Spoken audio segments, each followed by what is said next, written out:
بسم اللہ الرحمن الرحیم۔ السلام علیکم۔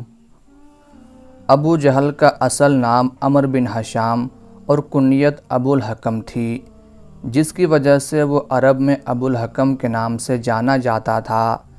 رشتے میں حضرت عمر رضی اللہ تعالی عنہ کا ماموں اور اسلام کے عظیم سپہ سالار حضرت خالد بن ولید رضی اللہ تعالی عنہ کا چچا تھا۔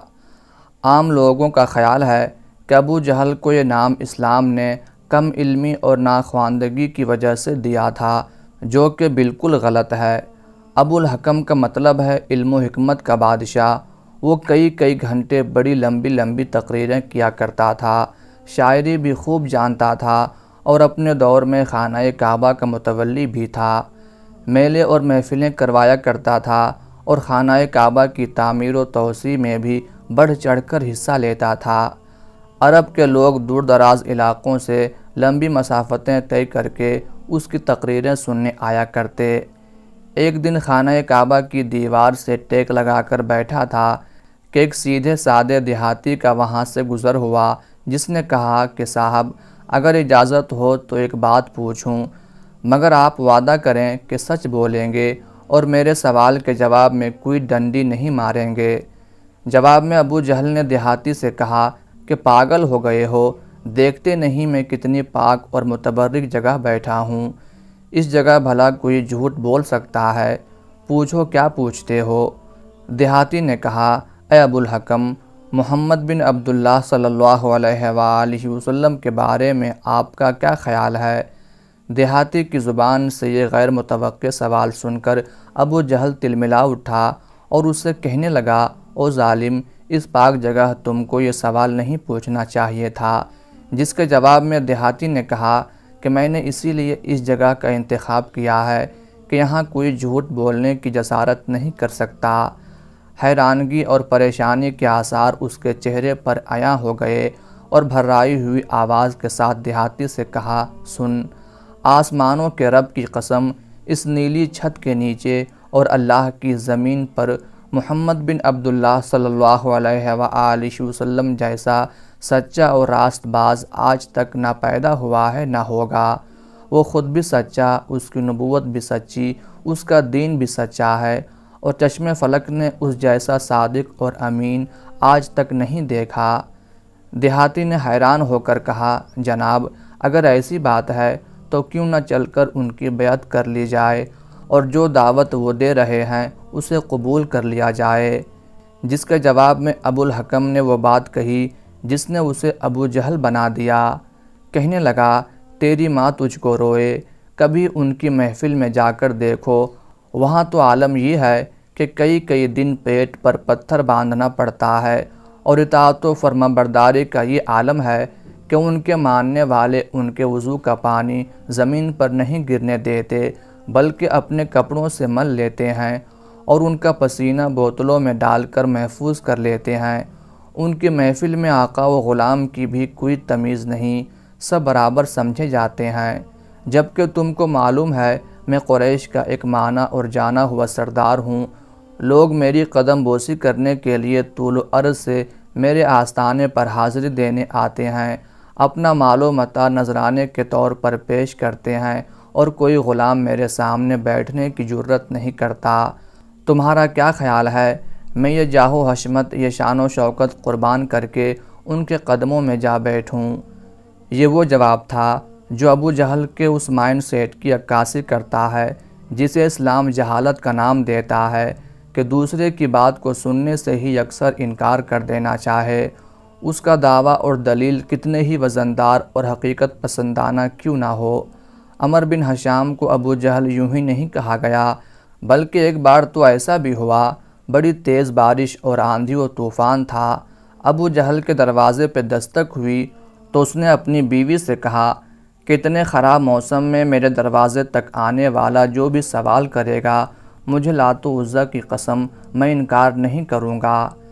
جب دروازے پر پہنچا تو دیکھا کہ کائنات انسانی کا سب سے شریف اور سچا انسان، جس کی چوکھٹ پہ فرشتے بھی ادب سے حاضر ہوتے ہیں، اپنے 14ویں کے چاند سے زیادہ خوبصورت چہرے پر دل موہ لینے والی مسکراہٹ کے ساتھ اللہ تبارک و تعالیٰ کی وحدانیت اور کبریائی کا علم لیے کھڑا ہے اور اپنے معصوم لبوں سے دلیل اور منطق کے انمول موتی بکھیر رہا ہے، مگر ابن ہشام کی جہالت اور بدبختی کی انتہا دیکھیے۔ اس نے امام الانبیاء نبی رحمت صلی اللہ علیہ وآلہ وسلم کی بات کو، جس کی قسم رب کائنات اپنی لاریب کتاب میں کھا رہا ہے، سننے سے ہی انکار کر دیا اور اپنے غفلت کے پردوں سے ڈھکے کانوں میں ناپاک انگلیاں ڈال لیں، اور بیوی نے جب اسے اس کی قسم یاد دلائی تو اس کے جواب میں بھی اس نے وہی بات دہرائی کہ میں کسی کو اپنے سے بہتر نہیں مان سکتا، آخر مجھ میں کمی کیا ہے۔ یہ مفہوم ہے جہالت کا کہ دوسرے کی بات کو سننے سے ہی انکار کر دینا اور اپنی ہر بات کو سچ تصور کر لینا، اور اگر کوئی دلیل مانگنے کی غلطی کر بیٹھے تو تشدد اور جبر پر اتر آنا۔ یہ رویہ عدم برداشت اور غصے کو جنم دیتا ہے جو جہالت کا اصل مفہوم ہے۔ حضرت بلال رضی اللہ تعالی عنہ سے روایت ہے کہ ہم مکہ میں حضرت ابوبکر صدیق رضی اللہ تعالی عنہ کے گھر حضور صلی اللہ علیہ وآلہ وسلم کے ساتھ تھے۔ اس دوران کسی نے دروازے پر دستک دی۔ میں باہر نکلا تو اچانک کیا دیکھتا ہوں کہ ایک عیسائی دروازے پر موجود ہے۔ اس نے پوچھا، کیا یہاں حضرت محمد صلی اللہ علیہ وآلہ وسلم بن عبداللہ موجود ہیں؟ چنانچہ میں نے اسے اندر بلا لیا۔ اس نے آ کر عرض کیا، اے محمد صلی اللہ علیہ وآلہ وسلم، آپ خیال کرتے ہیں کہ آپ اللہ کے رسول ہیں؟ آپ اگر اللہ تعالیٰ کے سچے رسول ہیں تو آپ میری مدد فرمائیں اس شخص کے خلاف جس نے مجھ پر ظلم کیا ہے۔ حضور نبی رحمت صلی اللہ علیہ وآلہ وسلم نے ارشاد فرمایا کہ تجھ پر کس نے ظلم کیا؟ اس عیسائی نے کہا کہ ابو جہل بن ہشام نے میرا مال زبردستی چھین لیا ہے۔ حضور نبی رحمت صلی اللہ علیہ وآلہ وسلم اٹھ کھڑے ہوئے اور یہ ہجرت کے زمانے کی بات ہے۔ حضرت بلال رضی اللہ تعالی عنہ فرماتے ہیں، ہم نے عرض کیا، یا رسول اللہ صلی اللہ علیہ وآلہ وسلم، یہ ابو جہل کے قیلولہ کرنے کا وقت ہے، تو اس وقت آپ کا جانا اس پر کہیں شاق نہ گزرے، اور ہمیں ڈر ہے کہ کہیں وہ غضبناک نہ ہو جائے اور کہیں وہ آپ کو اذیت نہ پہنچائے۔ لیکن حضور صلی اللہ علیہ وآلہ وسلم نے ہماری گزارش کو نہ سنا اور ابو جہل کی طرف تشریف لے گئے، اور ابو جہل کا دروازہ کھٹکھٹایا تو ابو جہل غضبناک ہو کر باہر نکلا۔ اچانک دروازے پر کیا دیکھتا ہے کہ رسول اللہ صلی اللہ علیہ وآلہ وسلم تشریف فرما ہیں۔ ابو جہل نے کہا، اندر تشریف لائیں، اور ساتھ ہی کہنے لگا، آپ میری طرف پیغام بھیج دیتے تو میں آپ کی خدمت میں حاضر ہو جاتا۔ حضور صلی اللہ علیہ وآلہ وسلم نے ارشاد فرمایا کہ تو نے اس عیسائی کا جو مال لیا ہے تو اس کا وہ مال فوراً واپس کرو۔ ابو جہل نے کہا کہ کیا آپ اس کام کے لیے تشریف فرما ہوئے؟ اگر آپ اس بارے میں کسی شخص کے ہاتھ پیغام بھیج دیتے تب بھی میں مال واپس کر دیتا۔ حضور صلی اللہ علیہ وآلہ وسلم نے فرمایا، بات کو طویل نہ کرو اور تم اس عیسائی کا مال اس کو واپس کرو۔ ابو جہل نے اپنے غلام سے کہا کہ اس عیسائی کا جتنا مال تو نے لیا ہے جلدی سے اس کو نکال کر اس کے حوالے کرو۔ حضور نبی رحمت صلی اللہ علیہ وآلہ وسلم نے ارشاد فرمایا کہ اے شخص، کیا تیرا مال تجھ کو مل گیا ہے؟ عیسائی نے کہا، ہاں، سوائے ایک کھجور کے پتوں کی بنی ہوئی ٹوکری کے۔ حضور صلی اللہ علیہ وآلہ وسلم نے ابو جہل سے کہا کہ وہ ٹوکری جلدی سے نکالو۔ چنانچہ ابو جہل نے اسے اپنے گھر کے اندر تلاش کیا لیکن وہ ٹوکری نہ ملی۔ آخر کار ابو جہل نے اس ٹوکری کے بدلے میں اس سے بہتر ایک اور ٹوکری دی۔ ابو جہل کی بیوی نے ابو جہل سے کہا کہ بخدا تو نے انتہائی ذلت اور عاجزی کے ساتھ ابو طالب کے یتیم کی خاطرداری کی ہے۔ ابو جہل نے اپنی بیوی سے کہا کہ جو کچھ میں نے دیکھا ہے اگر تو دیکھ لیتی تو ایسی باتیں نہ کرتی۔ اس نے کہا کہ تو نے کیا دیکھا؟ ابو جہل نے کہا کہ میری قوت کے باوجود جو کچھ ہوا تو اس پر مجھے رسوا نہ کر۔